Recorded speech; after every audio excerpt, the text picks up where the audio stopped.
I want you to picture a scenario, and I guarantee you've lived some version of this. It is Tuesday morning. Oh yeah, the dreaded Tuesday morning status update. Right, exactly. So you are sitting in a sleek conference room, or, I mean, maybe you're just staring at a grid of floating heads on a video call, sipping room temperature coffee. Yep, classic. And your boss is at the front of the room enthusiastically presenting a new strategy. Maybe it's a new product rollout or a massive departmental reorganization plan. Which always goes over perfectly, right? Flawlessly every time. But as they are clicking through the slide deck, reading off bullet points with absolute confidence, you see it. The fatal flaw. Yes. You spot a glaring, undeniable flaw. It's a blind spot so massive you could drive a freight train through it. With absolute 100% certainty that this plan is going to fail. And you probably even know exactly the mechanism of how it will fail, too. Exactly. You feel that familiar tight knot form in the pit of your stomach. Your heart rate ticks up. You lean forward. You open your mouth to say something, to raise your hand, to stop the train before it goes off the cliff. And then, wait, no ellipses. And then you just close your mouth. You shut it down. Yeah. You force a polite smile. You nod along with the rest of the room, and you sit back and just let the disaster unfold. It's brutal. Have you ever done that? Have you ever sat there with the answer in your head and just kept it completely to yourself? Why did you do it? What is that invisible heavy force in the room that hit the mute button on your brain? It is an incredibly universal experience. And the aftermath of that moment is almost always the exact same. We walk out of that conference room and we judge ourselves ruthlessly. Oh, absolutely. We beat ourselves up. We sit at our desks thinking, like, I was cowardly or I just didn't have the spine to speak truth to power today. We internalize that silence as a deep personal failure. Right, like a character flaw. Exactly. But if we actually look at the structural reality of the modern workplace, your silence in that Tuesday morning meeting had absolutely nothing to do with a lack of personal bravery. Welcome to the Deep Dive. I am your host, and today we are stepping into a session we're calling the College Prof's Chalk Talk. I love that title. Right. It sets the mood. So our mission today is to break down the complex, often completely hidden mechanics of why people speak up at work, and more importantly, why they stay so devastatingly silent. And we have gathered a phenomenal stack of reference articles for this deep dive today. We really have. We are going to be pulling from organizational psychology, corporate training methodologies, and we're even going to analyze a fascinating leadership case study based on the television show Ted Lasso. Which is such a brilliant, unexpected case study. It really is. And what we are going to find, to your earlier point, is that staying silent isn't a character flaw at all. It's actually a highly logical calculation. The reference articles we're analyzing today reveal that silence is a deeply rational response to the environment you are placed in. A survival instinct. Exactly. When you didn't speak up in that meeting, your brain wasn't malfunctioning out of fear. It was doing rapid-fire math on a very specific set of organizational risks. You calculated the cost of speaking versus the cost of silence, and your brain chose survival. Okay, let's unpack this, because before we can talk about how a massive corporation handles disagreement or dissent, we really have to zoom in on the individual human being. Right, the psychology of the employee. Yeah, we have to look at the powerful psychological forces that keep you, the individual employee, totally quiet. And the Skill Path reference article introduces a foundational psychological term for this that I found, honestly, incredibly validating. Impression management. Yes, impression management. It is the engine running quietly in the background of almost every workplace interaction. At our core, as human beings, and especially as professionals whose livelihoods depend on our reputations, we all desperately want to look smart. Right, we want to look like we belong there. We want to appear incredibly capable, helpful, and agreeable to the people who sign our paychecks. We are constantly, often subconsciously, curating and managing the impression we leave on our peers and our superiors. Which, on its face, sounds like standard career advice, right? I mean, I want my boss to think I'm a genius. I want my coworkers to think I'm reliable. It's completely irrational. People do this all the time in tiny ways. I mean, it's why someone replies to a Slack message at 11:30 p.m. with a thumbs up emoji, just so everyone knows they're still online. Or why people use corporate jargon like paradigm shift or synergy when they don't actually understand the project at all. Yes, we're all putting on a performance. And that performance is entirely normal human behavior. The problem arises when that normal instinct is placed inside a culture of fear. Right, when the environment is toxic. When a workplace culture is dominated by the fear of looking incompetent or the terror of being labeled as difficult, this perfectly natural instinct for impression management takes a sharp, toxic turn. So it goes from wanting to look good to just wanting to not look bad. Precisely. Instead of trying to look capable by doing excellent, innovative work, people start trying to look capable by hiding their mistakes. Wow. They start withholding out-of-the-box ideas because a new idea is inherently a risk, and a risk might make them look foolish if it fails. The preservation of their professional image becomes infinitely more important than the actual work the company is trying to do. And there is hard data showing exactly how this plays out. One of our reference articles, written by Kelly Cummings, cites a major 2003 study on workplace silence. A really landmark study. Yeah. Researchers surveyed employees across highly competitive, high-stakes industries like financial services, media, pharmaceuticals, consulting. And they didn't just ask people if they kept their mouths shut, they dug into the psychology of why. They basically catalog the definitive list of workplace fears. Exactly. And if you look at the specific reasons those employees gave for their silence, it maps flawlessly onto the dark side of impression management. It really does. The most common reason given was simply not wanting to be seen in a bad light. Just the raw fear of exposing ignorance. Yeah. If you ask a question in a meeting to point out a flaw, you risk someone turning to you and saying, well, we covered that in the brief. Did you not read it? Ah, the worst feeling. So you stay quiet to preserve the illusion of competence. Right. It's the emperor's new clothes, but in a corporate setting. What were some of the other major fears on that list? Because I imagine it's not just about protecting yourself. It's about not stepping on other people's toes. That was the second major factor, actually. Not wanting to embarrass or upset someone. This is where the psychology gets really tangled. How so? Well, if you call out a massive flaw in a rollout plan, you are inherently pointing out that the person who designed the plan missed something obvious. You are publicly threatening their impression management. Oh, wow. I didn't even think about it like that. Yeah. You are making them look bad in front of the boss, which creates an immediate interpersonal conflict. And nobody wants to be the person who ruins the vibe of a meeting. But there is another fear on that list that I think is even more insidious, which is this profound sense of futility. The belief that nothing will change anyway. Yes. The sheer exhaustion of thinking, why should I stick my neck out, risk looking stupid, and risk embarrassing the project manager when I know upper management is just going to do whatever they want regardless? It's so defeating. That isn't even active fear, really. That's just deep organizational burnout. It is learned helplessness. When employees have used their voice in the past and seen it completely ignored, they recalibrate. But there are darker, more active fears on that list as well. Like what? The fear of retaliation is acute. Yeah. This isn't just about feeling awkward, it's the fear of losing your bonus, being taken off a prime account, or losing your job entirely. Which are very real consequences in a lot of places. Very real. And closely tied to that is the fear of being labeled negatively.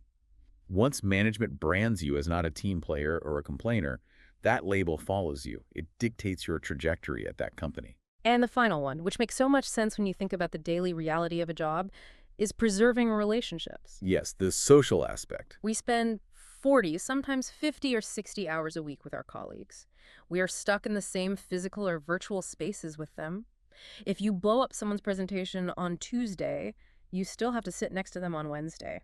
People will choose silence simply to avoid making their daily existence tense and uncomfortable.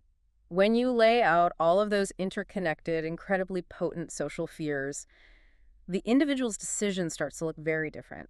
The silence in that conference room isn't cowardice. No, it is an act of sheer survival. This brings us to one of the most brilliant concepts from our reference materials, which really puts numbers to this survival instinct.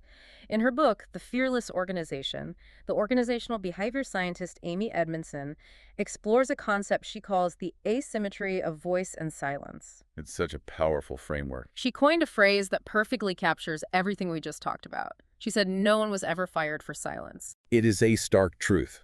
Edmondson breaks down the calculus of speaking up versus staying quiet by looking at three simple variables. Who benefits from the action? When does the benefit occur? And what is the certainty of that benefit actually materializing? Okay, let's actually reason this out, because looking at Edmondson's breakdown, it is wild how rigged the math is. Yeah. Let's look at voice first. Do it. If I am the employee in that Tuesday meeting and I choose to use my voice, I raise my hand, I point out the massive flaw, I absorb the awkwardness, who actually benefits from my risk? The organization benefits. Yeah. Or the client benefits. By pointing out the flaw, you save the company from the disastrous product launch, you save the millions in potential recall costs, or you prevent a PR nightmare. The company observes the value of your bravery. Okay, so the company wins. Now, when does that benefit occur? It certainly doesn't happen in the meeting. Not at all. It happens much later in the future, assuming the leadership actually listens to me, stops the rollout, redesigns the product, and implements the fix. And what is the certainty of that benefit ever happening? Incredibly low. I might speak up, take all the social damage, and the boss might just say, thanks for the feedback, but we're moving forward anyway. So you took all the risk for a 0% return. Exactly. Now, run the exact same 3 variables on silence. You see the flaw, but you decide to keep your mouth shut. Who benefits from your silence? You do. You personally benefit. When does the benefit occur? Immediately. Right in that very second. The meeting ends smoothly, everyone claps, I walk back to my desk, and I drink my coffee without having a panic attack about whether the VP is mad at me. And the certainty of that benefit. 100%. It is absolutely guaranteed that I will not be yelled at for a concern I never voiced out loud. What's fascinating here is how this asymmetrical math completely upends our traditional lazy assumptions about corporate culture. How do you mean? Well, executives love to sit in boardrooms and blame timid employees. They tell HR they need to hire bolder people or disruptors. But Edmondson's work proves that the problem isn't the people. The system itself is structurally designed to reward silence and severely penalize voice. It is exactly like being asked to pay for a reverse insurance policy. Oh, I like that analogy. Think about it. If you speak up, you, the individual employee, are forced to personally pay the massive premium. You pay with your social capital, your comfort, your risk of retaliation. Right. But the company gets the payout. If they listen to you, the company thrives and makes more money. But if you just stay silent, you keep your premium in your pocket. You don't have to spend your safety. That analogy captures the economic reality of the workplace perfectly. An organization is effectively asking its lowest-ranking members to subsidize its growth and risk management with their own personal psychological safety. And the vast majority of human beings, quite rationally, decline that terrible offer. Very rationally. So we've established that silence is the safest, most logical bet for an individual. But we also know that organizations aren't just full of silent robots. Sometimes people do speak up. They do. What happens when an employee is so deeply frustrated or a flaw is so egregiously dangerous that they refuse to take the safe bet? To understand how organizations handle this kind of friction, our reference articles introduce us to a classic framework from an economist named Albert Hirschman. Hirschman's framework is incredibly durable. He originally developed it to explain how people respond to deteriorating conditions in any kind of organization. So it's not just about businesses. Not at all. It could be a declining nation state, a failing marriage, or a struggling corporation. He posited that when members are dissatisfied, they fundamentally have 3 options: exit, voice, and loyalty. Let's bring those down. The first is exit, which feels pretty self-explanatory. Exit is simply leaving the system. You quit your job, you sell your stock, you cancel your membership. Within Hirschman's model, exit is usually the lowest risk option for the dissatisfied individual. Right, you just bounce. You simply remove yourself from the source of the stress. You go find a better job. However, from the perspective of the organization left behind, exit changes absolutely nothing internally. Because the problem is still there. Exactly. It provides no information on how to fix the problem. It just registers as a loss of personnel. Which naturally leads us to the second option, voice. Voice is the attempt to change the system from within. It is the active, vocal expression of dissatisfaction. You write the memo, you call the meeting, you file the grievance. And as we just discussed with Edmondson's math, voice is incredibly expensive for the individual. Very expensive. It is the only option that has the potential to actually produce systemic positive change. But it is also the only option that requires the dissatisfied person to remain inside the very relationship they have just publicly criticized. You are demanding change while standing in the crosshairs. You're throwing rocks at the roof of the house, but you still have to sleep in the living room that night. That is the perfect way to put it. That is the burden of voice. And then there is the third element of the framework, loyalty. No, wait, I have to push back on this a bit. Okay, let's hear it. Because in almost every corporate environment I've ever seen, Loyalty is just a polite code word for obedience. It means doing what you're told, not making waves, staying late on a Friday without complaining, and blindly supporting whatever the boss decides. Right, the corporate definition. Yeah. So how does blind obedience fit into an economist's framework about dissent and systemic change? That is the standard corporate bastardization of the word. But the reference article redefines loyalty beautifully through Hirschman's original lens. In this framework, loyalty is not passive agreement. Okay, what is it then? Loyalty is the internal disposition that prevents an immediate exit. It is the friction that keeps you from walking out the door the very first time you get frustrated. So it's the attachment to the place. It's the reason you care enough to be mad in the first place. Exactly that. Because of that attachment, loyalty is actually the necessary ingredient that makes voice possible. Oh, that's really interesting. Think about the psychology here. An employee who genuinely cares about the mission of the organization or who has a deep, trusting bond with their coworkers is far more likely to absorb the high cost of using their voice to try and fix the problem. Because they want the place to succeed. Right. The employee who doesn't care, the truly disloyal employee, doesn't bother arguing with management. They just quietly update their resume on company time, take another job, and let the ship sink. That completely inverts how management usually views troublemakers.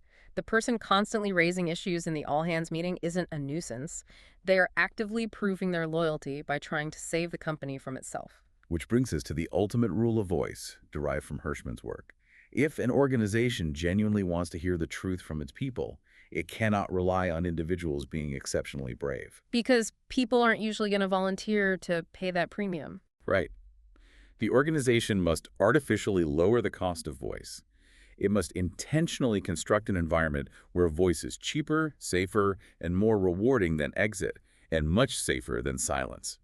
Because left entirely to default human nature, voice will always be the most expensive, least attractive option on the table. And to really vividly illustrate just how astronomically expensive voice can be when an organization doesn't protect it, we can turn to a fantastic pop culture case study from one of our reference articles. This is a great transition. The college prof's chalk talk always appreciates a good real world, or in this case, television world, application.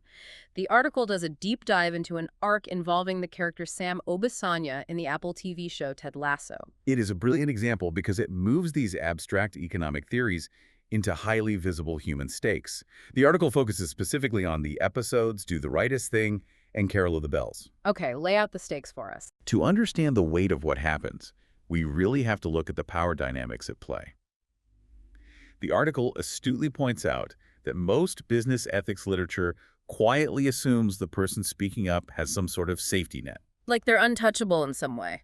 Yeah, they assume the whistleblower has a robust savings account, or union protection, or 10 years of seniority, or a powerful network that will catch them if they get fired. But Sam has literally none of those things. He is a young, 20-something football player. He is an immigrant playing in a foreign country. He holds almost no typical privileges or structural safety nets. He is highly vulnerable. Highly vulnerable. And yet, he's placed in a morally agonizing position. He discovers that the football club's main sponsor, Dubai Air, whose massive corporate logo he is contractually obligated to wear on his chest during every single match, is owned by an oil conglomerate that is actively causing severe environmental destruction in his home country of Nigeria. He is fundamentally dissatisfied. He cannot tolerate the situation. And because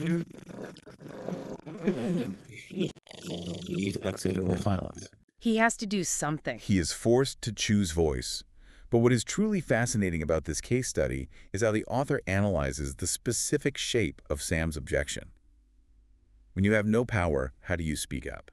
Right, because Sam doesn't do what a politician or a CEO would do. He doesn't call a massive press conference. He doesn't hire a PR firm to issue a carefully worded 4-page written statement on social media. He doesn't even march into the owner's office to argue. He chooses action over words. He chooses a silent, highly visible, undeniably public gesture. Right before a massively televised match, he simply takes a roll of black athletic tape and places it directly over the sponsor's logo on his jersey. Wow. And the article explains exactly why this specific mechanical choice of protest is so vital. If you issue a verbal or written statement, you're relying on an entire ecosystem of gatekeepers. You need a microphone. You need the media to care enough to amplify your words. And most importantly, words are malleable. They can be talked over by pundits, they can be edited, spun out of context, or completely buried in the next day's news cycle by the corporation's PR department. But a visible act totally bypasses all of those gatekeepers. A strip of black tape over a corporate logo is instantly legible to every single person sitting in the stadium and every person watching on television. It requires zero translation and zero explanation. And you can't edit it out of the live broadcast. However, that legibility comes with a massive trade-off. The cost of that visibility is permanence. A written statement might allow you to control the nuance of your message, to add caveats, or to walk it back later if the heat gets too high. You can issue an apology tweet. Exactly. But a silent, visible protest trades all of that control for pure reach. The moment Sam steps out of the tunnel and onto that pitch with tape on his chest, the action is irreversible. It is out in the world forever. The reference article also does something I love. It dissects the actual anatomy of a protest. I think we are conditioned by movies to view courage as this sudden, spontaneous lightning bolt of bravery. A single moment. Yeah, a character gets pushed too far, they yell, "I quit," and heroic music plays. But this analysis asks us to look at workplace courage as a sequence. It is a chain of deliberate, agonizing, communicative decisions. Courage is a slow-moving sequence of escalating risks. The material maps out Sam's journey step by step. First, there's the moment of learning. Sam discovers the truth about the environmental damage. He could have chosen to ignore it, but he internalizes it. Okay, what's next? Second, the decision of who to confide in. He tells his teammates in the locker room. This is a massive risk. A teammate could have leaked it to management. Oh, absolutely. Third, the choice of what to decline to do. He politely but firmly refuses to participate in a promotional photo shoot for Dubai Air. Which is an act of quiet non-compliance. Precisely. And finally, the ultimate step. The moment the action crosses the threshold into the irreversible, which is walking onto the field with the taped jersey. At every single junction in that chain, Sam was offered an off-ramp. He could have backed out at any time. He could have made a different decision that would have produced a much less costly outcome for himself. He continuously chose the harder path. Which brings us to the most brutal, sobering part of this entire case study, the actual distribution of the cost. When a vulnerable employee like Sam raises a massive ethical objection, who actually pays the price for that friction? If we connect this to the broader corporate reality, we see a terrifying structural asymmetry. The individual employee and the massive organization do not carry the costs of dissent equally. They don't even play the same game, do they? Not at all. In fact, they bear entirely different types of risk. The individual employee, Sam, is risking absolutely everything. He is risking his starting position on the team, his multi-million-dollar salary, his visa status, his interpersonal relationships with management, and his standing with millions of rabid fans who might view his protest not as an ethical stand, but as a selfish distraction disloyal to the club's success. He has everything to lose. And what does the organization risk? The organization takes a temporary, albeit painful, reputational hit. But, and this is the vital difference, the organization retains the structural capacity to absorb that hit. Because they have resources. The club has an entire corporate communications apparatus, a team of high-priced lawyers, crisis management firms, and massive financial reserves to weather the news cycle. The organization has institutional shock absorbers. The individual employee has nothing but their own skin. That is such an unfair fight. This structural imbalance is exactly why employee activism, historically and statistically, is usually resolved against the employee. It rarely matters who is actually morally right. The organization simply outlasts the individual. That distinction between being right and actually winning is so crucial. The reference article frames this as the tension between moral clarity and organizational capacity. Yes, those two things are very different. Just because you have absolute moral clarity, just because you are, as the article says, uncontroversially right about an issue, does not mean the company is going to change its behavior. Moral clarity is only half the battle, and it's usually the easier half. An employee might write a brilliant, irrefutable memo pointing out a massive ethical flaw in a supply chain. Management might read it, and behind closed doors, they might entirely agree with the employee. They might think, wow, Bob is totally right. Yes. But agreeing that a problem exists is not the same as possessing the capacity to fix it. The organization might lack the financial resources to change suppliers. They might lack the internal permission structures from an aggressive board of directors who only care about quarterly profits. Or they might just be lazy. Or their incentive structures might be so hopelessly tied to the bad behavior that changing it would collapse the company. So if you are a prospective employee or just an observer trying to evaluate a company's true bedrock values, you cannot just read the beautiful frosted glass mission statement plaque in the lobby. Never read the plaque. An organization's stated values are marketing. Its true values are revealed exclusively by its response to internal dissent. That is a great rule of thumb. When a vulnerable employee raises a painful, expensive truth, watch exactly what leadership does in the next 48 hours. Do they build a wall around that employee to protect them from retaliation? Do they engage deeply and transparently with the substance of the complaint? Or did they just try to make it go away? Exactly. Do they immediately deploy HR and PR to manage the fallout and quiet the employee down? And even if they do eventually cave and change their policy, you have to look at the mechanism of that change. Did leadership change because they experienced genuine moral persuasion? Or was it just a cold, calculated commercial decision because a sudden public boycott was hurting their bottom line? Right, the motive matters. Did they do the right thing because it was right? Or did they simply exhaust every other PR spin option and surrender to the math? Because if an organization only changes its behavior when its profit margins are threatened, they haven't actually updated their moral compass. They've simply updated their spreadsheet. Ouch, that is so true. So what does this all mean for us? Because frankly, we have painted a rather bleak dystopian picture of the modern workplace so far. We really have. We have established that the individual's psychological instinct is to hide.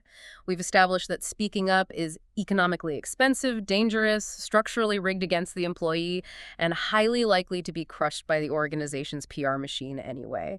It feels a bit hopeless. It does feel heavy. But obviously, there are companies that innovate. There are teams that thrive and solve impossible problems. How in the world do we fix this environment? How do we move from diagnosing this massive organizational disease to actually curing it so that people feel genuinely safe sharing their most brilliant, out-of-the-box ideas? To find the cure, we return to the foundational work of Amy Edmondson. She provides the gold standard definition for the antidote to everything we've discussed, which she calls psychological safety. The buzzword of the decade.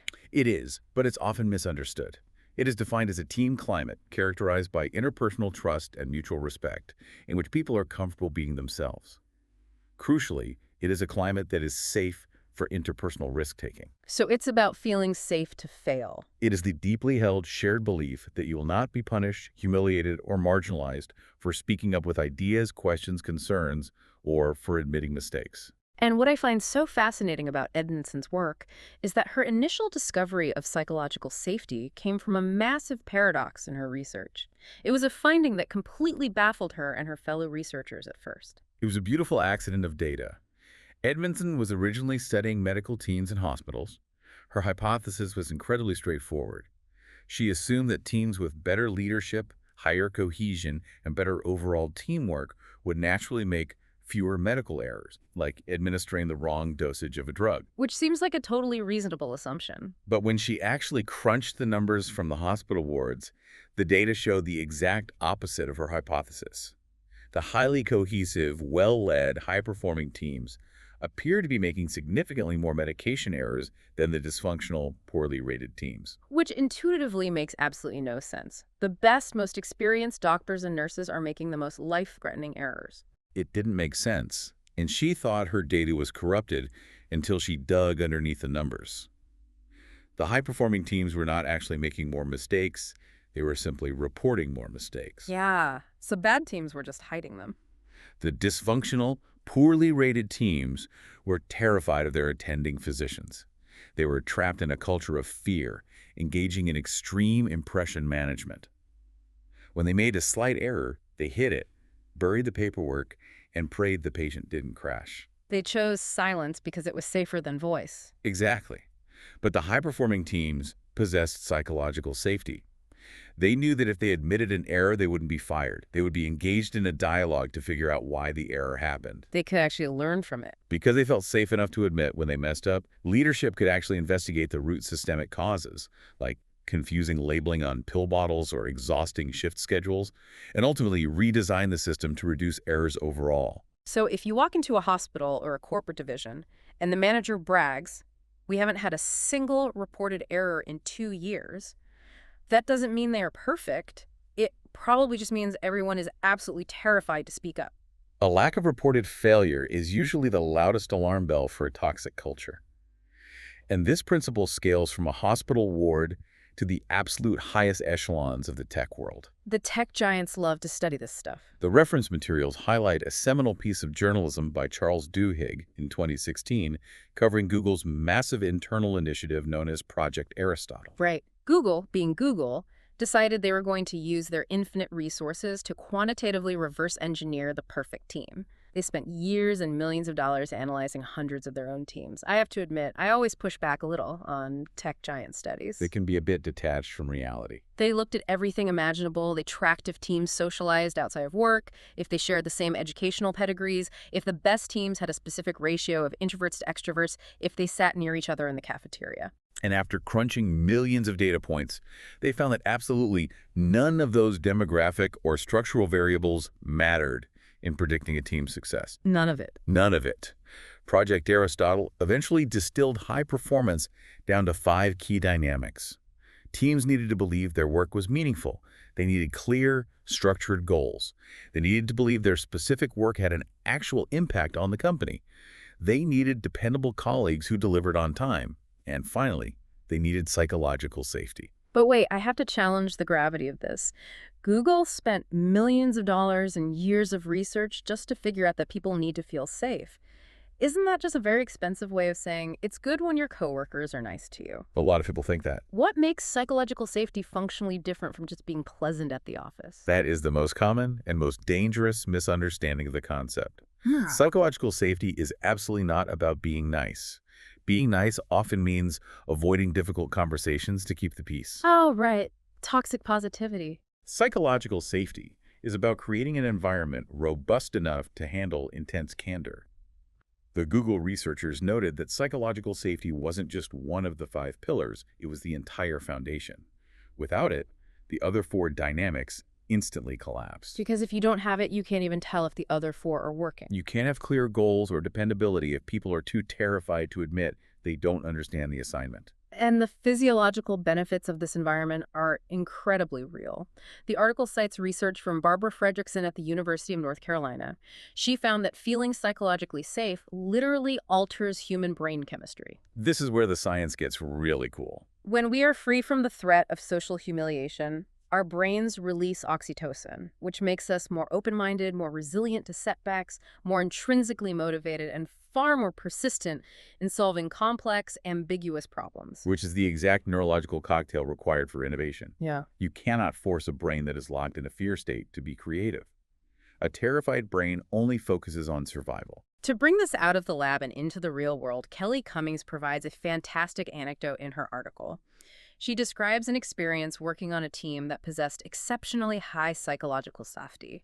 And her description of what that actually looked like totally subverted my expectations. Yeah, she paints a very vivid picture. She said the team would laugh together and joke around at the start of a meeting, and they would laugh at the end of the meeting, but in the middle of the meeting, they vehemently, aggressively disagreed with each other. They argued constantly. That is the true hallmark of a psychologically safe team. Here's where it gets really interesting. She outlines the specific behavioral norms that kept those arguments from turning toxic. First, they practiced strict, equal turn-taking. No single dominant personality or dominant title was allowed to monopolize the oxygen in the room. Everyone spoke roughly the same amount. Which is so rare. Usually the boss talks for 80% of the meeting. Second, they actively normalized disagreement. When they clashed over an idea, it was never about vying for authority or trying to win the argument to stroke their own ego. It was an exercise in examining a complex decision from every conceivable angle to find the breaking points before they shipped it. And engaging in that kind of productive friction requires the third behavior she noted, which Google also identified as critical: high average social sensitivity. Social sensitivity, what does that look like in practice? This means team members are deeply non-verbally attuned to how their colleagues are feeling in real time. They aren't just waiting for their turn to speak, they are actively listening. Reading the room. If a normally talkative team member suddenly gets quiet and crosses their arms after a critique, a socially sensitive teammate notices that shift and pauses the meeting to draw them back in, ensuring they aren't feeling marginalized. That's real emotional intelligence. Furthermore, Cummings noted they utilized shared online collaboration spaces to transparently document their research and differing opinions. This eliminated the hidden agendas and ambiguity that so often breed mistrust in corporate settings. So the takeaway here is that conflict is not absent in a safe team. In fact, a team with zero conflict isn't a safe team at all. It's an apathetic team where everyone has given up. Wow. Yeah. In a safe team, conflict is just highly productive instead of deeply personal. You are attacking the problem together rather than attacking each other. That is a perfect summation of the goal. Okay, all of this theory is fascinating. Project Aristotle is great, but I want to get hyper-practical now, because if I am a mid-level manager or just a team leader trying to run a marketing department, I don't have $1 million Google research budget. No, you definitely don't. I don't have time to conduct a clinical study. I just need to know what I'm supposed to say and do in our 10 a.m. status sync to stop my team from hiding their mistakes.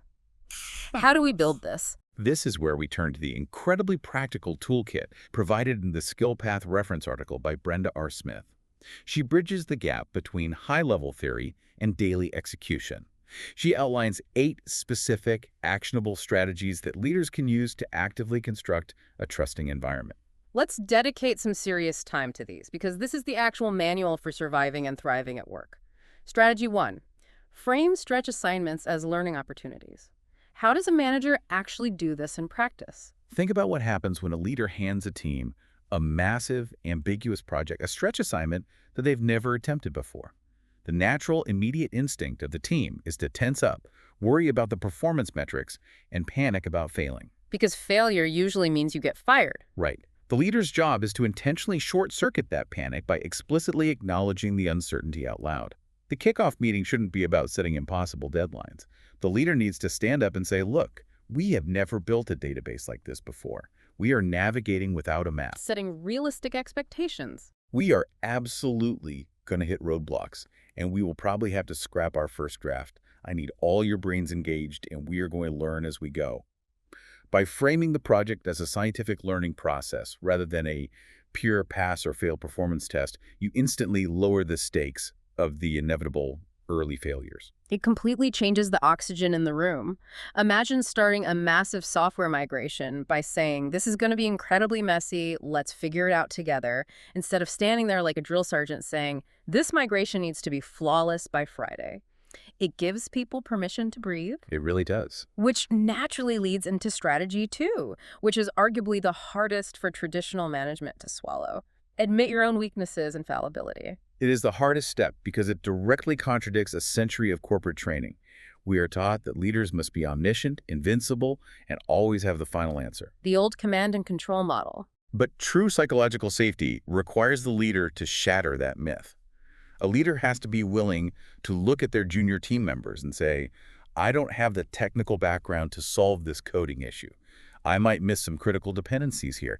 You are the absolute experts in your specific domains, and I am entirely relying on you to guide me. And the catch is, you have to actually mean it. You have to fully delegate. I've had bosses who say, I trust you guys, you're the experts, and then proceed to micromanage the font choice on every single email I send. That is infuriating. You cannot fake fallibility. Your actions have to match your vulnerability. Hypocrisy destroys safety faster than outright hostility. Strategy 3.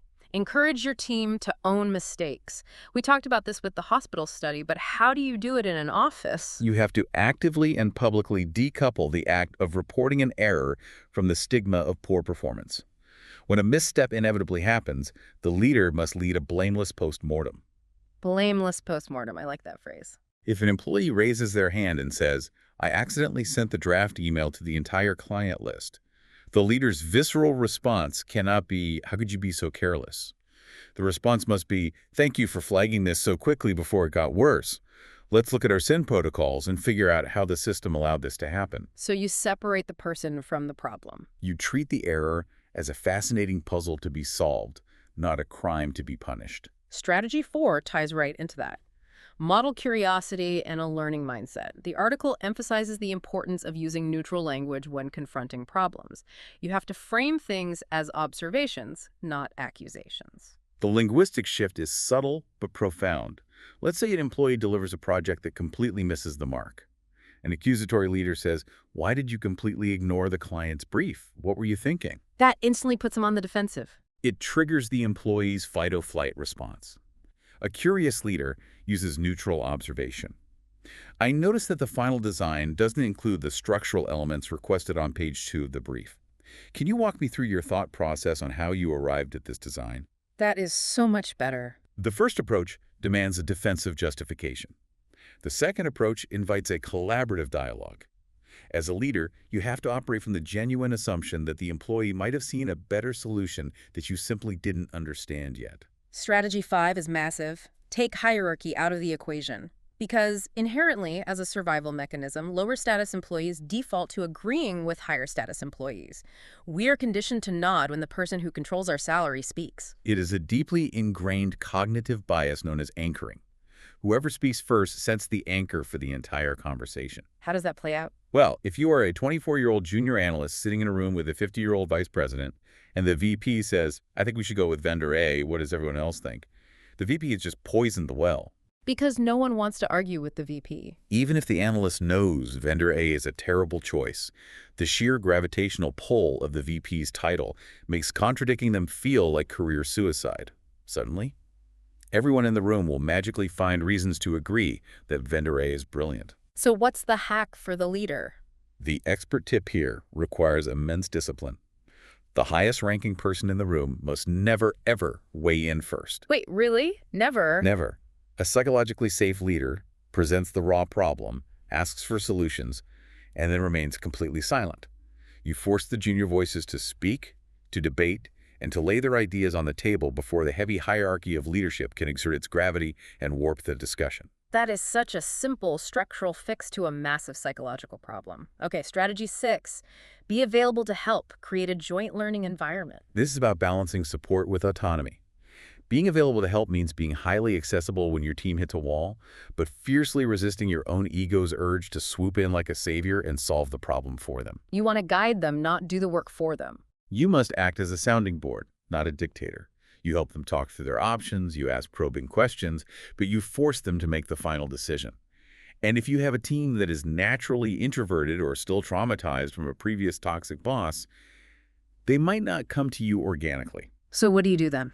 In that case, the leader must use weekly status meetings to gently force the issue by asking a direct, unavoidable question. What is the single biggest roadblock preventing you from doing your best work this week, and how can I clear it for you? Strategy 7. Separate loyalty from agreement. We touched on this beautifully with Hirschman's framework, but as a manager on a Tuesday morning, you have to be hyper-vigilant about what behaviors you are actually rewarding. It feels incredibly good to be validated.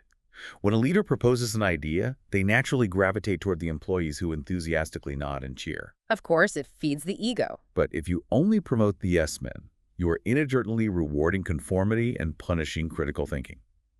A safe leader must actively, publicly praise the employee who respectfully pushes back. Even if it's uncomfortable. Especially if it's uncomfortable. Yeah. When someone says, "I actually think this timeline is unrealistic," the leader needs to respond with, "I really appreciate you challenging my assumption there. Let's dig into your math." You have to show the rest of the silent room that disagreeing with the majority is a valued contribution, not an act of disloyalty. And finally, strategy 8. I think this might be the most crucial point to prevent this entire concept from being dismissed by hard-nosed executives. Distinguish between psychological safety and accountability, because there is a very common cynical critique of this stuff. Yes. The critique is that psychological safety is just code for lowering standards, coddling lazy employees, and creating a workplace where everyone gets a participation trophy. Right. It's not a corporate drum circle where we just talk about our feelings and ignore the quarterly targets. Yeah. Exactly. The reference article cites Angus Ridgway, who aggressively dismantles that idea. Psychological safety does not mean anything goes. It is not a free pass for chronic incompetence or toxic behavior. Accountability and safety are not opposing forces on a spectrum. They are two separate axes that must both be high. So you need both. Safety simply means that no one is humiliated for making an honest mistake or punished for asking a stupid question while in the pursuit of a difficult goal. You can and should hold a team to incredibly high, rigorous performance standards. You can demand excellence. You can demand excellence and hold people strictly accountable for their output while simultaneously making it perfectly safe for them to raise their hand and say, I am struggling to meet this standard and I need help. High accountability without safety produces crushing anxiety. High safety without accountability produces a country club. You must have both to achieve high performance. So, as we walk through these 8 detailed strategies, I want to do a quick check-in with you, the listener. Take a mental step back and genuinely evaluate your current workplace. Think about your daily team, your department, the way your specific manager runs a meeting. Which of these 8 steps is your office actively failing at right now?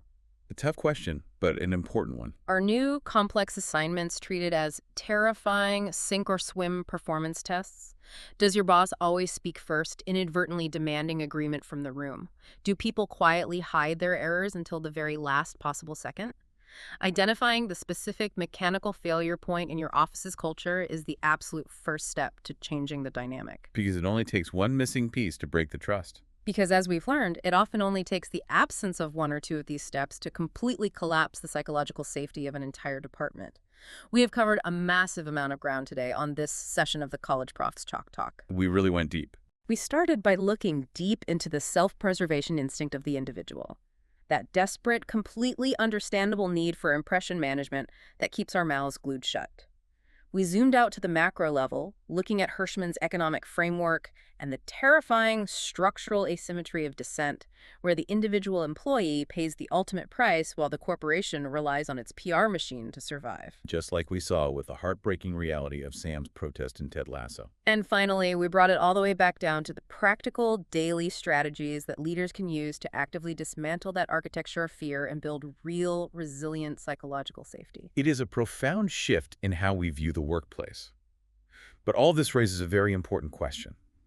A thought I would like to leave lingering for everyone listening to chew on. Lay it on us. If an organization somehow achieves the impossible, if a leadership team perfectly executes all 8 of these steps, neutralizes hierarchy, and completely achieves a total utopia of psychological safety, does the human need for courage actually disappear from the workplace?